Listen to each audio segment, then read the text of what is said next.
看美国的这个问题啊，不管从哪一个角度来讲，啊，都是非常有价值的。不过我们现在回到了您的身边啊，很近看深圳啊，台出40周年，那么习近平总书记啊，在北京这个南下，我看这样的新闻比较少啊，这个抱歉，我估计您是应该看的比较多，是吧？因为现在听说香港的电视台基本上都是红色电视台了，应该对这个习近平先生的这一次南巡呢，这个报道的这个场景比较多。您印象最多的是哪个？我只看了一个，好像他咳嗽啊，这个比较严重啊，是不是跟川普总统一样的，也是有什么样身体不大舒服啊？而且听说急急忙忙赶回去了。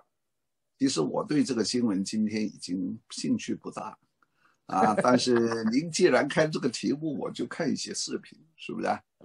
对什么纪念40周年，我对这个新闻的关注就等于深圳里头一个洗脚店里头的一个洗脚的这个小妹一样啊，从湖南来的，山东来的，一问三不知，我不会去关注的。为什么呢？有什么值得关注呢？你认为应该值得关注吗？40周年改革还老调重弹，还说什么改革开放要是什么，但是又是什么以内循环为主外循环为辅的这个什么，对于这些空泛抽象的语言，说句老实话我们的人生很短，光阴很宝贵。我觉得应该把时间花在一些更有建设性的事情，比方讲看看书读读唐诗300首重温一下《红楼梦》更好，是不是那比方讲，什么叫以内循环为主再加上外循环的改革开放的，这个我不懂是不是？这个话说了等于没说。为什么？因为我们一直几十年都说中国的经济增长是3驾马车，哪3驾？就是内需，第二就是基建，第三就是出口。那么内需跟基建不就是内循环吗？出口不就是这个中国货跟国际体系继续贸易吗？是不是这3驾马车拉动中国经济 GDP 增长，不就是内循环加外循环吗？是不是？所以你现在忽然又冒出了一个什么以内循环为主，然后外循环为辅，但是又要自力更生，又要吸引外资，这个完全是我们香港人听来是自相矛盾的就是既要抓好阶级斗争，但是同时也要抓生产。毛泽东的时代，以阶级斗争为纲的时候，就是叫你不要搞生产，你搞生产就是以经济建设为纲。那个时候就邓小平说的邓小平说一手要抓阶级斗争，一手要抓经济建设，马上就被毛泽东骂个狗血淋头这个当中没有50对50的，只有阶级斗争为纲。中国人50年他这个时间，然后他这个讨论，然后这个思考就在这种词汇的迷宫里头团团转，是不是？对不对？所以我们在外面搞不懂，我想很多人都失去了在深入研究的兴趣，因为打开报纸全是移民广告这个林郑月娥就说这个我们香港这个立了国安法以后，局面更稳定，这个环境更和谐更能执行好一国两制。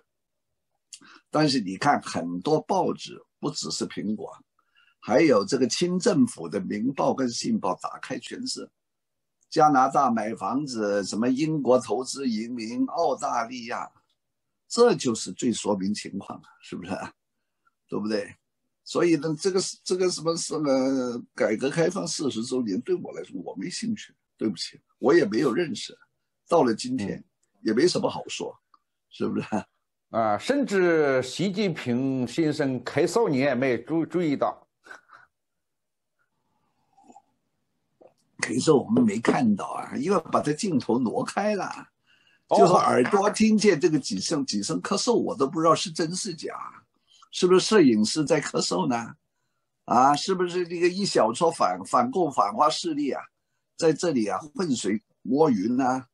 啊，然后就大造文章啊，说我们敬爱的习主席健康出问题呢，这个不好说，我没看见，因为咳嗽的镜头没有播出来，等于你们在美国打开主流媒体，看不到拜登的儿子收乌克兰的钱、收中国的钱一样，两眼一摸黑。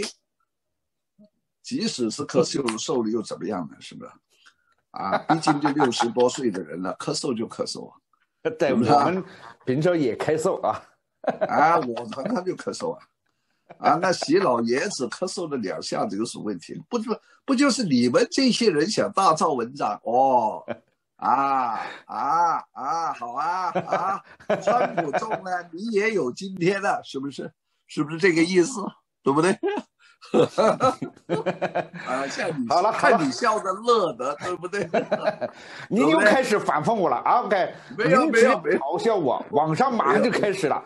和平啊，你和我没看得到任何人咳嗽，听到了2声咳嗽，我怀疑是那个中央台摄影师在咳嗽，因为他镜头挪开了，是不是？对，我们怎么会没有想到这一点呢？所以难怪陶杰先生是香港第一才子，没有，就是能够看到、听到我们看不到的东西，听到我们听不到的东西。对呀，对呀，拜登的儿子那2个电邮我们看到了，是不是？我们看到了，《纽约邮报》就登出来了，啊，但是《华盛顿邮报》硬看不到，推特就看不到，脸书就看不到，是不是？说没有这个事儿。我们今天啊来做2个就是陈述假设性的这个话题，就是因为现在大选呢，美国的政治的复杂性、多层